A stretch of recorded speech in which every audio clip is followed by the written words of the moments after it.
Hello, my name is Peyton Bean, and today we're going to be doing an experiment using salt, pepper, and a balloon. So why salt, pepper, and a balloon?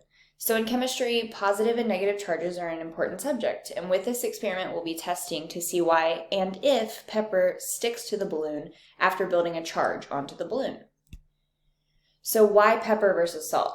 Black pepper is a flowering vine in the family, I'm not going to try to pronounce that, cultivated for its fruit, known as peppercorn, which is usually dried and used as a spice or a seasoning.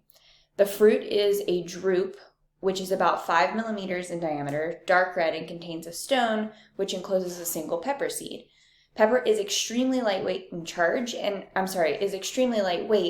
it has a positive charge, compared to salt, which is heavier with an ionic charge, meaning there's both a negative and a positive charge present. So in this experiment, we're going to begin by building a negative charge with the balloon and placing it over our pile of salt and pepper and see if the pepper jumps up and sticks to the balloon.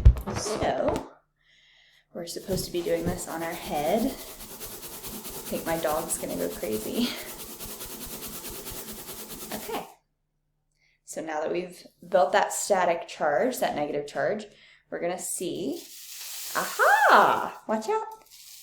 Okay, and as you can see, because it's lightweight and has the opposite charge of the one that we built on the balloon, all of the pepper. Now, I guess some of the salt did stick to the balloon, which I'm assuming because salt is both positive and negative, that some of the salt did jump.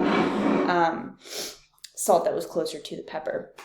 So that was a super cool experiment, and it worked. Thanks for coming. Bye.